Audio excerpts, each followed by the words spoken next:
కాంగ్రెస్ పార్టీలో ఉన్నటువంటి ఏకైక మాదిగ నాయకుడు నేను. మాదిగ అని చెప్పి మాదిగల కోసం మాట్లాడి మాదిగల కోసం కొట్లాడి మాదిగ రంగుని బ్రష్ తోటి వేయించుకునే వ్యక్తిని. సో నాకు ఇవ్వకపోతే కాంగ్రెస్ పార్టీకే బాగా కష్టం. మాదిగల నుంచి మాట్లాడే వ్యక్తే ఉండడు. ఎందుకంటే కృష్ణ మాదిగ అవుట్ రైట్గా బీజేపీ తిరుగుతుండు.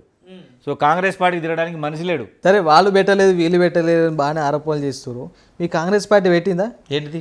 మీరున్న ప్రజెంట్ మాదిగలతోటి మీటింగ్ పార్టీ మీటింగ్ పెట్టలేదు, కానీ పార్టీ ఏబీసీడీ చేసింది కదా కాంగ్రెస్ పార్టీ. ఈనాడు 30 ఏళ్ళ సమస్యని పరిష్కారం చేసిండ్రు. సుప్రీంకోర్టు తీర్పు వచ్చినాక రాష్ట్రాలు వీటిని అమలు చేయాలంటే రాష్ట్రంలో తీర్మానం చేసి రాష్ట్రంలో అసెంబ్లీ చట్టం చేసిండు కదా రేవంత్ రెడ్డి గారు. అంతకు మించి ఒక ముఖ్యమంత్రిగా చేయాల్సింది ఏముంటుంది? మేము ఉన్నది 11-12% ఉన్నాం. ప్రస్తుతానికి రాష్ట్రంలో 15% ఉంది. 15లో మేము 9% ఇచ్చిండు. 17% పెంచి మాకు 10% చేయాలి, అది మా డిమాండ్.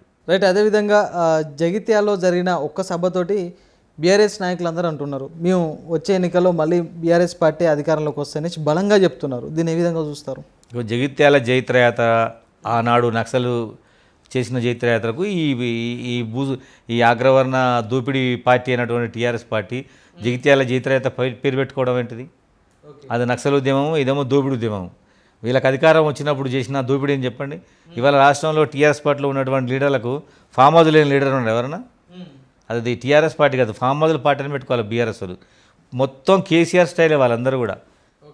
పొలాలు కొనుక్కోవాలి, రియల్ ఎస్టేట్ చేయాలి, డబ్బులు పెట్టుకోవాలి, పొలాల కాడు పెట్టాలి, పొద్దున 6 గంటలకు లేచి పొలంలో సందర్శించాలా, చెట్లని చేమలను చూడాలా, అదొక ఫోటో పేపర్లో పెట్టాలి.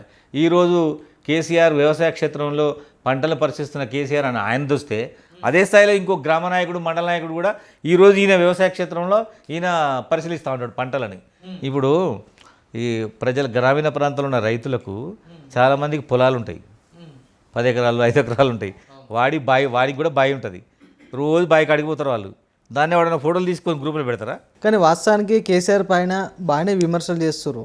ఒకవేళ బీఆర్ఎస్ పార్టీ అధికారంలోకి వచ్చి రవి మళ్ళీ రిటర్న్ వచ్చేసి బీఆర్ఎస్ పార్టీలకు అంటే నువ్వు రిటర్న్ పోరా? నేను కేసీఆర్ అధికారంలో ఉన్నప్పుడే కేసీఆర్ వదిలిపెట్టి వచ్చాను కదా, మళ్ళీ ఎందుకు పోతాను నేను దగ్గరికి? కేసీఆర్ దగ్గరికి పోయే సమస్య లేదు, మళ్ళీ కేసీఆర్ దగ్గరికి పోయే సమస్య లేదు. అయిపోయింది కదా, ఆ ఘట్టం ముగిసింది. ఆయన నాకు చేసిన ద్రోహానికి ఆయన దగ్గరికి పోను. కేంద్రంలో బీజేపీ పరిపాలన ఏ విధంగా ఉందంటే ఏం చెప్తారు? అవినీతి చేసిన వాళ్ళందరినీ కూడా పార్టీలో చేర్చుకోవడం, అవినీతి పనులు మొత్తం కూడా పార్టీలో చేర్చుకొని వాళ్ళందరినీ కూడా వాళ్ళ పార్టీలో చేరితే వాళ్ళంతా నీతివంతులు అయిపోవడం, ఇదే బీజేపీ పరిపాలన. వాళ్ళు ఎప్పుడు కూడా దళితులకు, గిరిజనులకు, ముస్లింలకు వ్యతిరేకమైన పార్టీ అది.